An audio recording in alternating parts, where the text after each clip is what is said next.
What is going on, guys? It's Bucky and welcome back to your 37th XHTML and CSS tutorial. And in this tutorial, as promised, I'm going to be talking to you guys about a different kind of positioning, and that's called relative positioning. Now, relative positioning is kind of similar to absolute positioning, but it's also very different. So you're saying, how can it be similar and extremely different? But it is. So let me go ahead and show that to you guys. Let's go ahead and first make a couple paragraphs on the screen. So P, and just go ahead and write first. Let me just go ahead and copy this. Make like 4 paragraphs or something. That'll be fine. First, second, third, and fourth. But give this third one an ID. Oops. I'm computer programming. In computer programming, you put =sign twice, and that's what I thought I was doing. So anyways, ID equals third. By the way, you guys should check out my computer programming tutorials. They're pretty cool.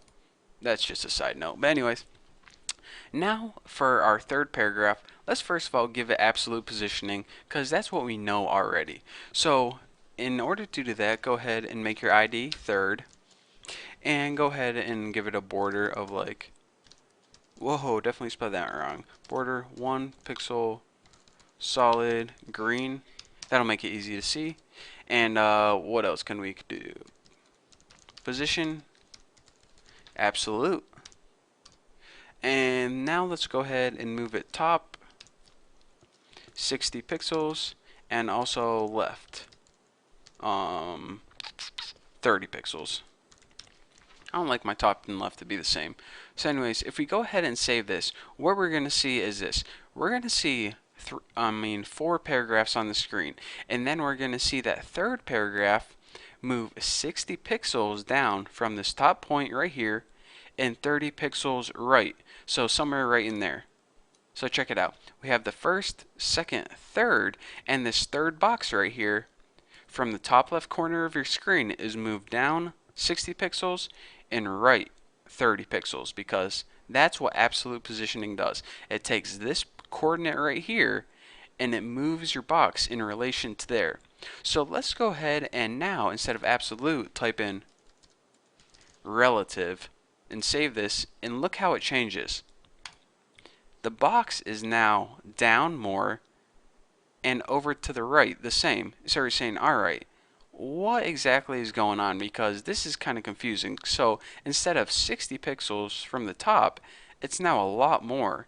So why did this happen? Well, relative positioning is different than absolute positioning in the idea that instead of moving it absolutely from the top left point right here, it moves it in relation to where it would normally be. So instead of having the origin right here and moving 60 down 30 across, the origin is wherever it would be normally, which is somewhere right in here, and from that point it moves it 60 down and 30 across. So that's why it's actually more than 60 pixels down from the very top of your screen. Again, if I was to move this absolutely, it would be 60 pixels down from the top and 30 pixels over. But since I'm moving it relatively, it says, alright, you started out, well, let's go ahead and get rid of this, cut this.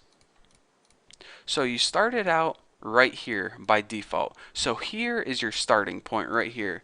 And now you have this CSS rule that says, I want to move this 60 pixels down from where I was relative and also 30 pixels over. So it's going to take it from right here, move it 60 down and 30 over. So that's why it ends up right here. So anyways, that's the difference between absolute and relative. Absolute moves it from the top left point on your screen, and relatives move it from where it was in relation to the rest. So now you can see that we come across another problem that it doesn't really help to, you might be saying, alright, I'm just going to make everything relative then instead of absolute because relative is better.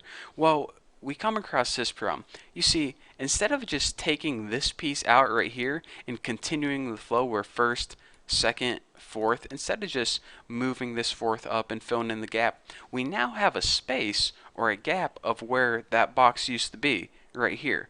So with absolute, we came across the problem of things overlapping. And now relative, we come across the problem of whenever we take something out from the natural flow, we have a huge gap of where it used to be, and it doesn't look like anything really fits in there. So anyways, keep those in mind whenever you're using these two different types of positioning. And by the way, let me say this.